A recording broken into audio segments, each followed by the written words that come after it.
প্রতিবাদ সভা আজকের বাজার সভায় আমরা সংগঠিত করছি।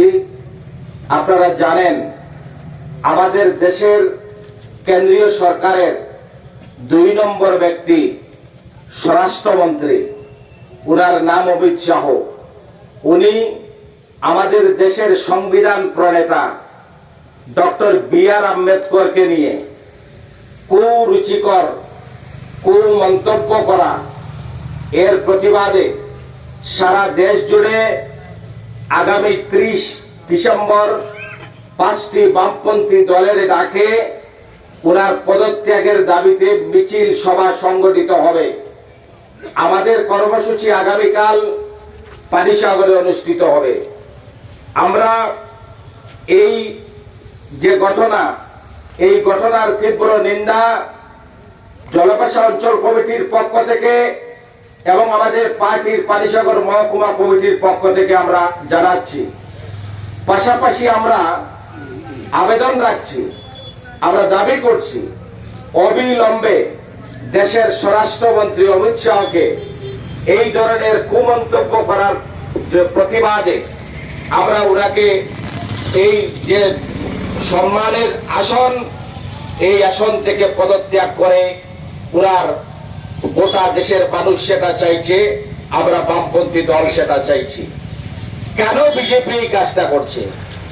এর পেছনে ষড়যন্ত্রটা কি আপনারা জানেন। তার দীর্ঘ ইতিহাস বললে সময় লাগবে। আমি সংক্ষিপ্ত পরিসরে কয়েকটা বিষয় শুধু আপনাদের সামনে বলতে চাই। আমাদের ভারত যখন গরিব ছিল, আপনারা জানেন, দেশ স্বাধীন হওয়ার পর দেশে 1947 সালের 15ই আগস্ট আমাদের ভারতবর্ষ স্বাধীন হয়েছিল। তার পরবর্তী সময় 1950 সালে দেশের সংবিধান রচনা হয়েছিল। ভারতবর্ষে এক এক করে দিল্লিতে কেন্দ্রীয় সরকার প্রতিষ্ঠিত হয়েছিল। আমাদের দেশ তখন গরিব ছিল। আজকের তথাকথিত বিজেপির শ্রেষ্ঠ ভারতের চেয়ে তারা বলে গরিব ছিল। আমি তাদের বলতে চাই, আমাদের ভারত যখন গরিব ছিল তখন আমাদের দেশে স্কুল হয়েছে, কলেজ হয়েছে, ইউনিভার্সিটি হয়েছে, মেডিকেল কলেজ হয়েছে, এই ধরনের কাজ হয়েছে। আজকে বিজেপির ভাষায় আমাদের এক ভারত শ্রেষ্ঠ ভারত, এই বিজেপির 10 বছর শাসনে আমরা কি লক্ষ্য করছি?